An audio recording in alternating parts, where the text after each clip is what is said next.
Another year, thank God, of blessing for everybody. We're going to start the Torah this week, Parshas Noach, and we're going to talk about compliments. Everyone likes to be complimented. Raise your hand if you'd like to get a compliment. Oh, we have one, two, a few. Okay. Mark doesn't count. Above compliments. Well, we'll see. It's not about why do you assume right away that he's above compliments? We're talking about giving compliments. No one is shout, yeah, well, giving and receiving. But importance on flattery. Oh, flattery. So that's what we'll talk about today. What's wrong with that? Oh. Oh, there we go. The discussion, we went right in. We jumped right in over here. Because it can be a negative thing, in other words, that was a nice bank job you pulled off. In other words, it's complicated, you think it's simple to commend someone. But it's sometimes it might be commending him for a negative. Okay, so let's see what's going on. Let's see what we're talking about today. So we have like this. There's a big discussion about compliments. Should you really give people compliments? And the reason why many say not to is because when you give someone compliments that they don't deserve, they it gets to their head. It projects a false narrative, and that's unhealthy. And then, is it even necessary when somebody does their job and all they're doing is their job? Why do I need to compliment them? Well, then you wouldn't talk. Then you wouldn't. Well, should you? Maybe you should compliment them. You're right. If it's unusual, is that okay to compliment if someone just does their job? Tell them that they did a fantastic, wonderful job and give them a compliment, or just let it go. Huh? That you did a really good job, makes it feel good, which makes them want to do the job better. Okay, very good. So, you see, Rosin, as I said, we're on to a lot of good ideas today, and everything that was shared is relevant. But this is the general foundation of the story. Why we talk about it today? What are we talking about compliments for? So we have to have some background information over here, and that is everything in life, every single thing in life that we have a question about, the Torah has education for us. So we're starting the Torah. We just celebrated the holiday of Simchas Torah, where we concluded the Torah and we began the Torah, a new cycle of the Torah, right? And every time we study the Torah, you discover new things you didn't know existed in the Torah for two reasons. For two reasons. But the reason we'll focus on right now is because you, meaning the individual who's studying the Torah, that now, this year, this day, has a different feeling towards life, is in a different place in life than you were exactly a year ago at the same time studying the same point. And that's why my perspective, when I read the words, I take out, because Torah is infinite. It's God's wisdom, which is infinite. And therefore, that is the miracle. One of the great miracles of the God's wisdom of Torah is that we can both read the same verse. And I will take out of that verse something which is relevant to my life. And you'll take out of the verse something which is relevant to your life. And then there are universal truths that the Torah shares with everybody, different ideas. So when we have a question about complimenting, should we give compliment profusely? Should we hold back on compliments? Should we be stingy with our, many people say the reason why people find it difficult, some people find it difficult to give compliments. Why would someone find it difficult to give a compliment? You know why? Charge more money for Because it comes from insecurity. It's from insecurity. I feel like if I tell you did a great job, that makes me a little bit less. I'm not so valuable anymore. So I'm afraid to tell you that you did such a good job because I'm not so secure in my own skin. But people that are more comfortable in their skin, if you're confident in your job, if you're confident in your work, if you're confident in who you are, then you're happy or quicker to give a compliment to somebody else. And you see this, you'll notice this in life. People that are less confident, they're insecure, they are not so quick to give a compliment to someone and tell them, wow, you just really did an amazing job. So, as with everything, we'll give a look in Torah. And in portion of Noach, we find God, for a strange reason, decides to really give a lot of compliments. A lot of compliments. How many is a lot of compliments? Well, how often do we find God complimenting anybody? Never. So if God gives one compliment to someone, that's already a pat on the back. That's already a lot, right? The opening words of the Parsha this week, Parshas Noach, were introduced last week to an individual called Noach. Great. And this week, the story continues of the flood. Eile Toldos Noach. These are the offspring of Noach. Any compliment there? No. That's just a fact. Noach, Ish Tzaddik. Noach was a righteous man. He was a tzaddik. Tomim Haya b'dorosav. He was perfect. He was complete in his generation. And so Likim Ishalech Noach, Noach walked with God. Pretty good. There you God, what's happening over here? So okay, this is early in the Bible. Maybe God does this for everybody. Maybe, could be. It's only the second guy that we're really talking about. So you give a look and you start reading further in the Chumash, and you're introduced at the end of the Parsha to a special man named Avraham. We don't find anywhere in the whole Bible God compliments Avraham, calling him a tzaddik. This word tzaddik is not given, the title tzaddik, the honor of being called a tzaddik is not given to anyone in the entire Torah. In the 5 books of Moses, you're not going to find the word anywhere except for here. Moses, Jacob, Isaac. No one gets complimented. God doesn't give anyone titles like this. And over here, it's not just one, but the Torah gives 3 compliments. That's like, whoa, what's going on? He was a tzaddik. He was righteous, the Torah says. He was perfect in his generation. And he walked with God. 3 compliments that each one on their own would have been a wow.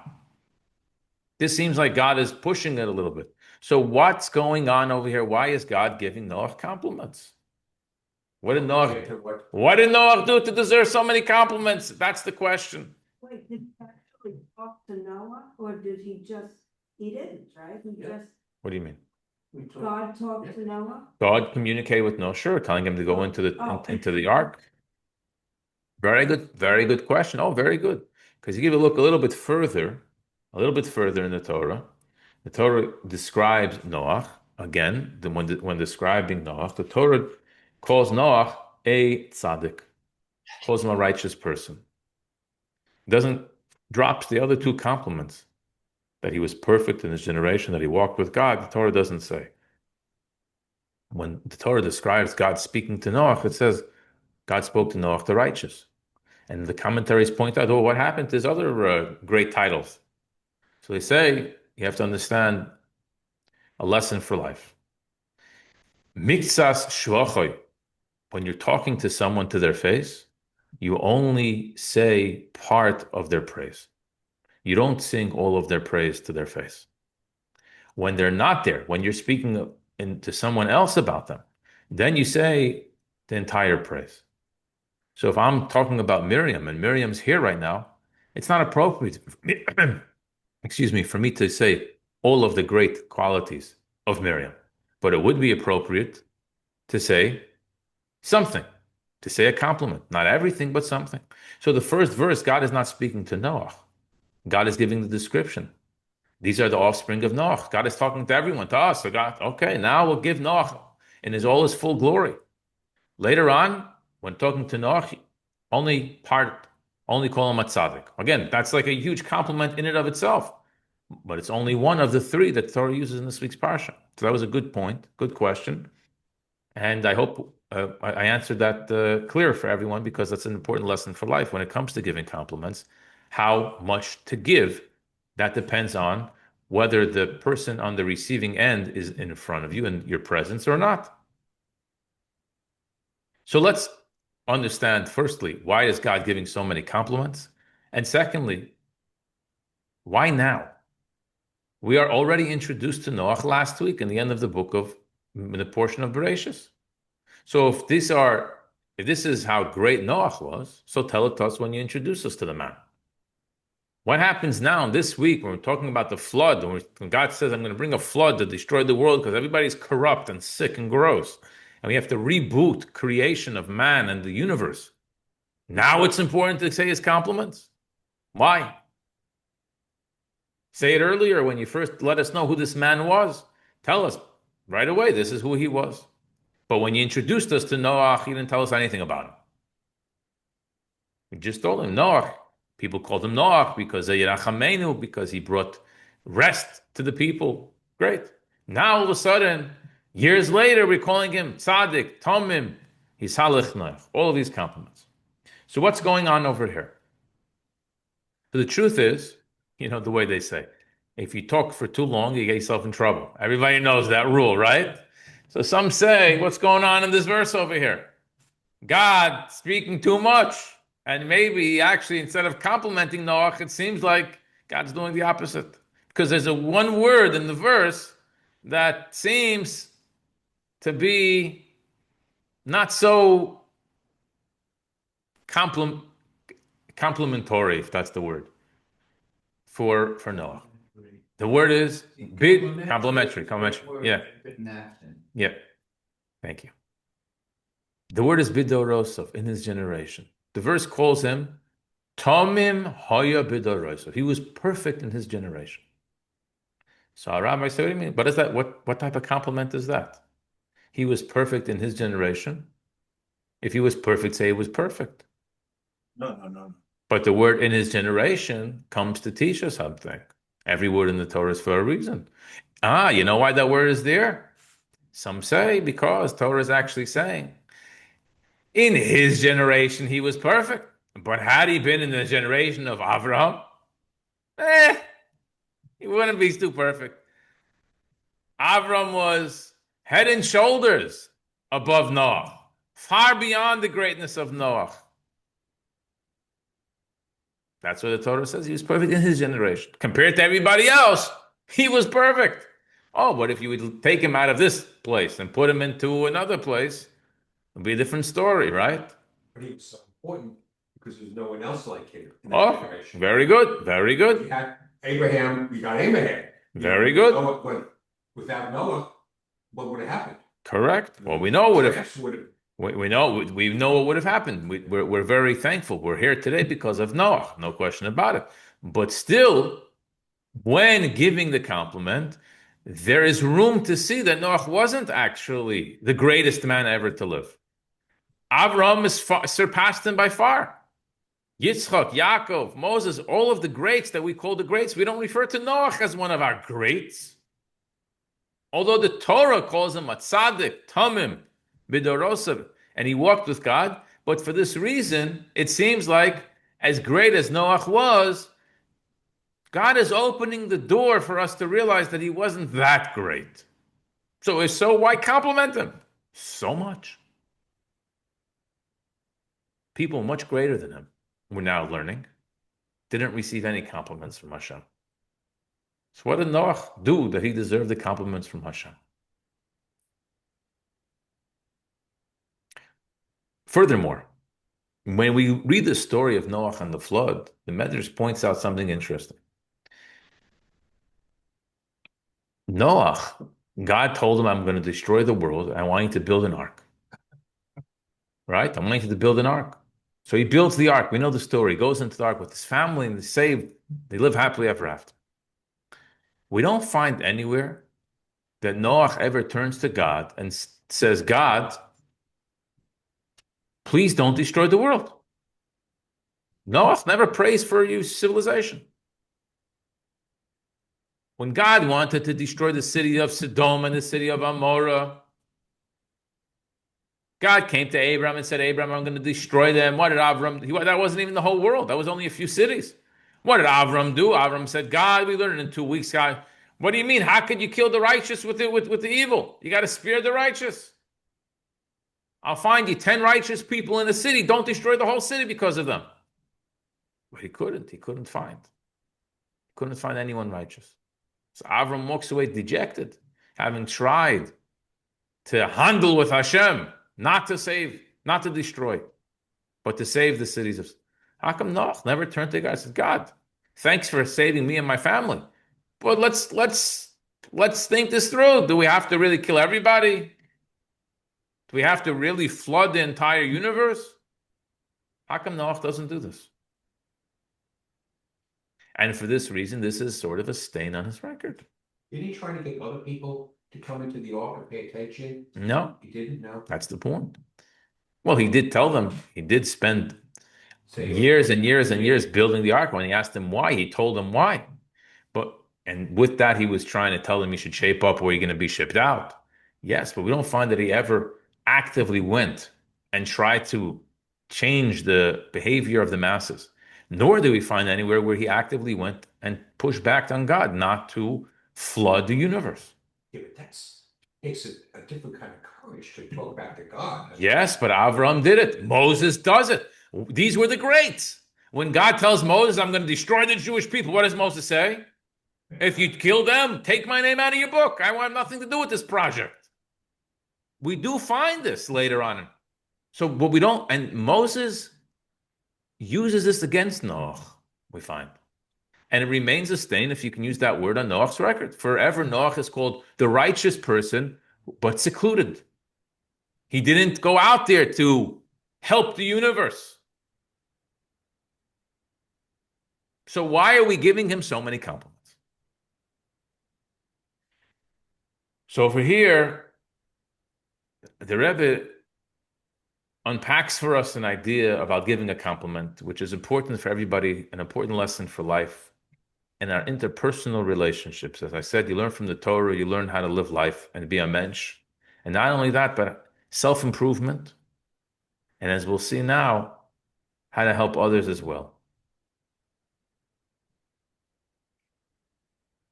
A compliment is not the way conventional wisdom defines it for us. Because you did a good job, so I'm going to give you a compliment. Because you're such a nice person, I'm going to give you a compliment. It's the other way around. We give a compliment maybe because we want you to be a nice person. Because we want you to behave good. The words that we share about you are going to become what the definition of your future behavior is going to be. This is an unbelievable teaching. So let's take Noach for the story that we have. Someone mentioned earlier, Noach built the ark. The Torah describes when Noach walks into the ark, Be'etzem hayoyim hazeh bo Noach. In smack in the middle of the day, Noach entered into the ark. And Rashi right away says, why do we have to know that it was smack in the middle of the day? Why is that so relevant? Oh, you want to know why? Because all of the people of the generation knew that Noach was building the ark. And they could care less. They didn't believe him. But they said one thing. If this guy's words end up coming true, and it actually does start to rain and pour, and he thinks he's going to go into his ark and save himself, and everyone else is going to drown, we will get that ark and bust it up. We'll blow the thing down. He ain't going to save himself. Good luck, Charlie, but we will stop him from entering into that ark. And that's what they said. God said, oh yeah? Let's see. Let's see how this is going to work. I'm not going to do it in the middle of the night. It's not going to be an escape in the middle of the night or at 4:30 right before everyone wakes up. No. Right in the middle of the day, I'm going to tell Noach, well, let's see who will touch the ark. Let's see someone stop my Noach from going into the ark. But what do you see from this? You see from this that everyone in the generation deserved to be flooded, death and destruction. And not only that, they despised the fact that Noach would save himself. So now let's try to imagine, use our imagination for a moment. We all, as human beings, need family and friends. Some people don't have family. You rely more on friends. Some people don't have friends. You rely more on family. That's the way it works. If you have no family and no friends, you're in trouble. Usually, you're not up to good. That's usually the way it is. Noach was a special character, a special biblical character, because Noach was singular in the fact that everyone around him thought differently than he did. Everyone around him behaved differently than he did. He had to tell the entire world, I'm not going to live like you. Where do you get the courage from? Where do you get the strength from? How did he not get sucked into that peer pressure?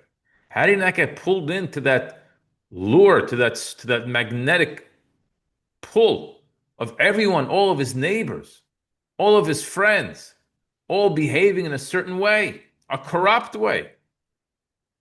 It was promising. There was so much benefit for him over there. But yet Noah stands strong in belief in Hashem. Noah stands strong in living a moral, ethical life. Where do you get this strength and courage and stamina and fortitude from? Where do you learn it from? Where do you get it from? He didn't have a father like Noah.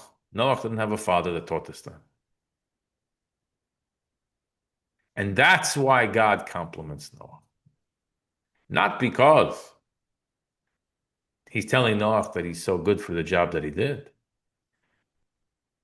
But like the story they say, there was a young student in school who one time was sent to the principal's office for misbehaving.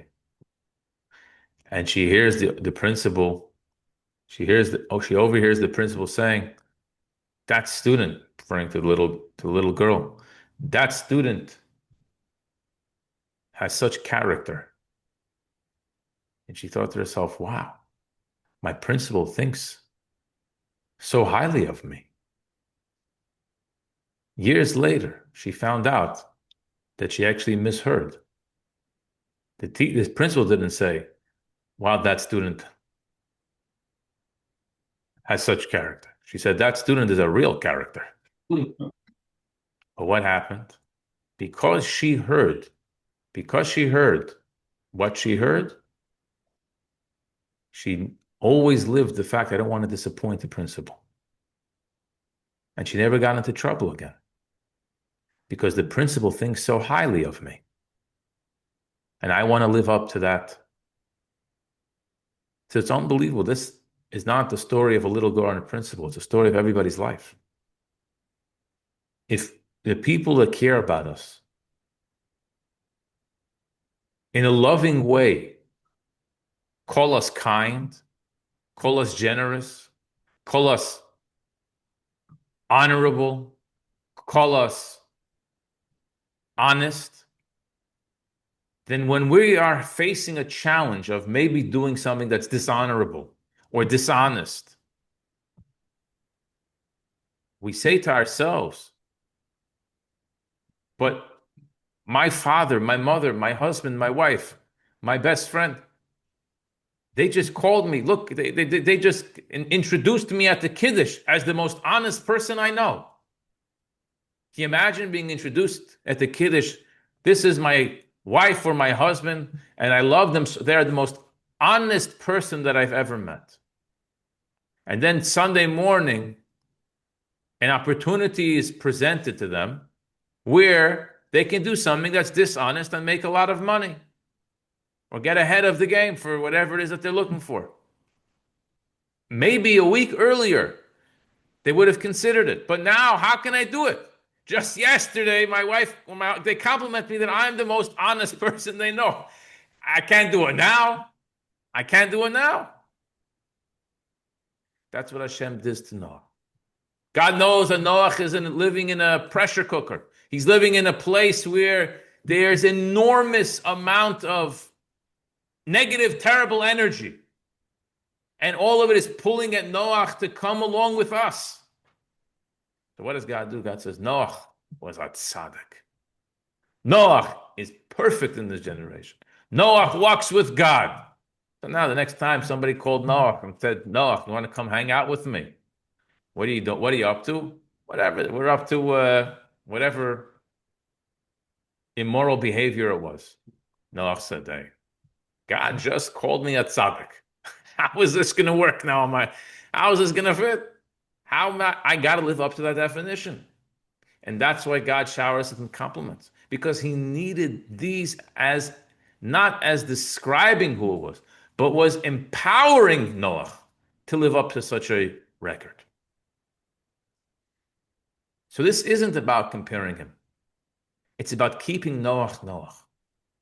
God wanted to encourage Noach to remain who Noach was, because he knew the dangers of the neighborhood that he lived in. And he knew the people and the terrible stuff they were up to.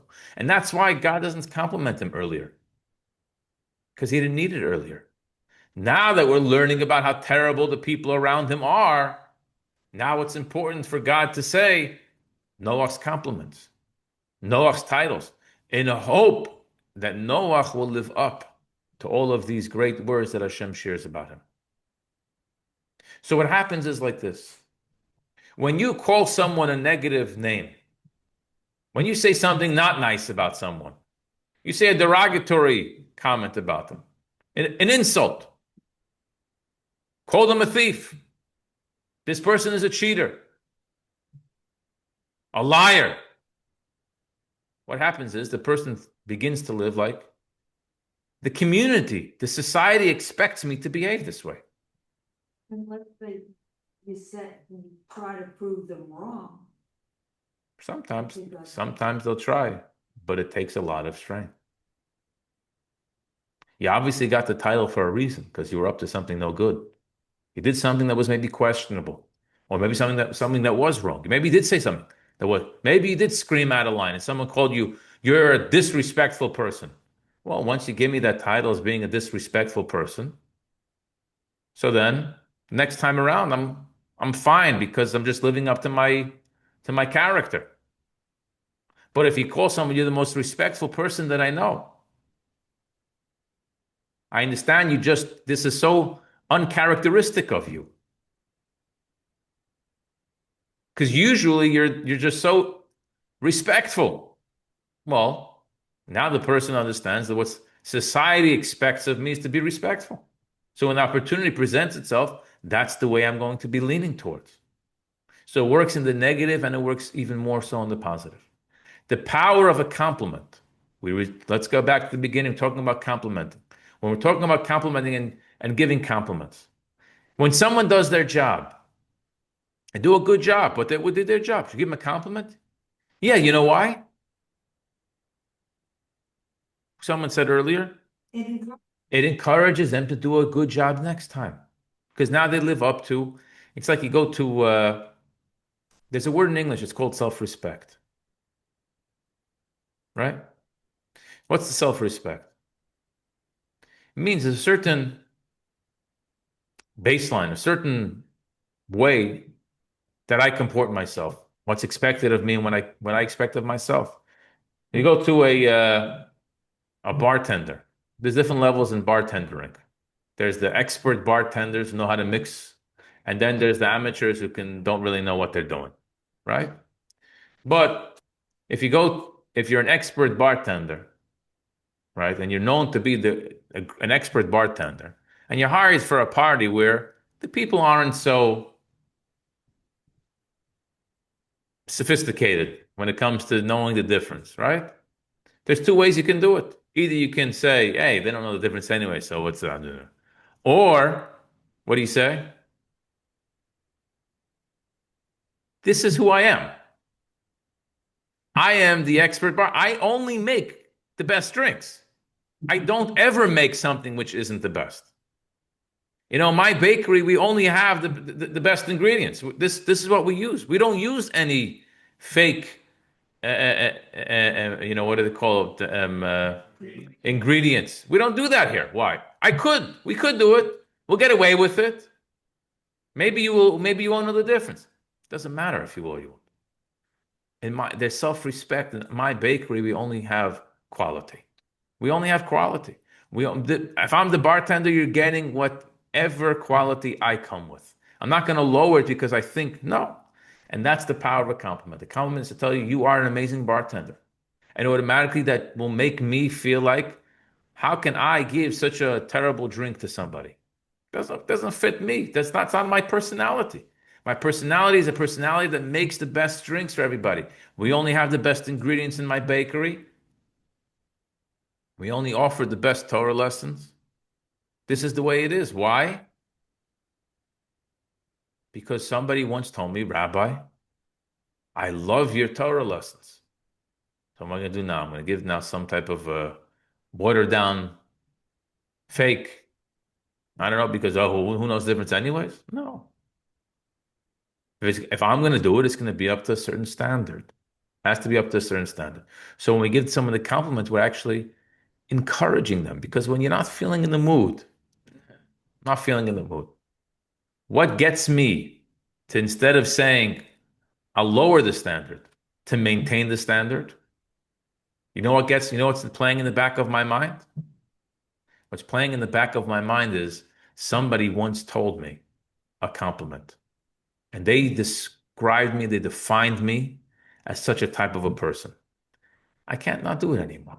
They called me honest. I can't be dishonest. It just doesn't work. Is there exceptions to the rule? Yeah. And I stress again, the Torah says it in a positive way. The Torah focuses everything on the positive over here. But there's always a flip side, the negative. If we use negative words on people, that becomes the self-fulfilling prophecy. That's the way they're going to behave. That's the way they're going to act. That's what they're going to do. Well, therefore, we have to always use encouraging words. We have to always be complimentary. We always have to give nice things, encouraging words. Maybe you don't deserve it. Maybe you don't deserve it. You know what? Not maybe. You don't deserve it. You don't deserve the compliment. But you know what? You know, I'm going to give you a compliment. Not for what you did in the past, but because I know after I give you this compliment, it's going to change the way you behave in the future. It once came, Lubavitch once honored a one of the Lubavitch organizations around America. One time made a dinner, an awards dinner, and they gave an honor to a congressman who had a very, very hostile approach to Israel. And someone sent a letter to the Rebbe criticizing how is it possible that this local Chabad in my state honored their congressman who has a very hostile approach toward Israel. This is an embarrassment and an affront to the relations in America and Israel. They wrote a whole sharp letter against this honoree. And the Rebbe responded, not quoting exactly, but the idea was, sometimes you give honor to people for what they did in the past, and sometimes you give honor to people for what they're going to do in the future. And you never know. At the end of the day, this person was a congressman. And a little while later, there was a big issue in the Jewish world. I don't know what the issue was. I don't know if it was related to Israel, if it was related to American Jewry. And it so happened to be that this congressman was an integral vote in Congress on the side of the Jewish people for this issue, to resolve this issue. And this, I think, is the idea that God is telling us over here in this parsha, in the opening words of the parsha over here. Noach was a big tzaddik. Noach was a big tzaddik. You want to be technical and look at his record? How big of a tzaddik was he? The answer is, well, when you start comparing him to Avram, start comparing him to Moshe, in Yiddish there's a saying, "Mi ken sich dingen." We can argue, we can debate. I'm not so sure how big of a tzaddik he was compared to them. But you know what happened? Because we say Noach was a big tzaddik, Noach managed to live his 500 years and 100 years of building the ark in the face of pressure from everyone around him, telling him that you're nuts, you're crazy, stop it. He was able to withstand all that. How many of us can do that? No, we can't do that. We wouldn't be able to do that on our own. But Noach did do it. And that's why God gave him a compliment to encourage him. Stick with it, Noach. Stick with it, Noach. You're tamim, you're perfect for your generation. Don't let them bother you. Noach walked with God. God said, this man walks with me. He has ethics. He has morals. This person is a light in a world of darkness where he lived. That's the special quality of Noach. And that's why he lived. And he was able to make it through all of these years. So it's a beautiful way for us to look at our own lives as well. Let's not be so critical. Although it's easy to criticize, it's very easy to criticize. So easy to criticize. We all know how easy it is to criticize. To say that you did something wrong and what's wrong is very easy. There was once a professor who taught art, and he told a student after teaching him for a long time of how to art, the craft and the skill of being an artist. Told him I wanted to make a painting. He spent weeks and weeks on a painting. He said I wanted to go to the big square in the town and put it out and put a sign by your painting. I am a new artist. I'd like, please, if you don't mind, please stop for a minute, take a look at my painting, and tell me all the criticisms you have about it. And that's what he did. He took the painting, he put it on the square, put out this note, and every person that walked by stopped, took a look, and told him, this is, you didn't do right, that you didn't do right. Everyone stopped and told him what they thought he did wrong in the painting. And this went on for hours and hours and hours. And the professor watched the student, and how well do you think the student felt about himself? Yeah, he just heard one negative after another, another criticism. Every person had what to criticize. He called over a student. He said, "Now leave the painting. Just change the sign. Right? I'm a new artist and just learning painting. If anyone can please stop for 1 minute and please share with me advice how I can do better next time." He put the note out there, and nobody stopped. Nobody stopped. The professor told him, my dear students, a lesson for life. I want to teach you a lesson. When it comes to everything, there'll always be people to criticize you. They'll be lining up to criticize you. When it comes to offering good advice to help you, to make you a better person, you're probably not going to find too many people that are ready to stop what they're doing just to give you advice to help you become a better person. Think about this. Think about this. Because we all have our times when we're also human beings. And we have to improve our life. We're learning the Torah in Lashon Hara. The Torah is given to us as a lesson, a book of lessons. Not just ideas, but a book of lessons, how to better ourselves. And this is the message over here. If we could walk out of Parshas Noach with a message this week, it should be how we can improve on complimenting more, give more compliments, not only for what happened in the past, for the job that you did, but now we'll have a new perspective. Compliment for in hopes of creating a new future. The new future is going to start with me sharing positive words about how you're capable and how well you have and you will do. Anyone have any questions on today's Torah lesson? All the way down Florida, you got anything?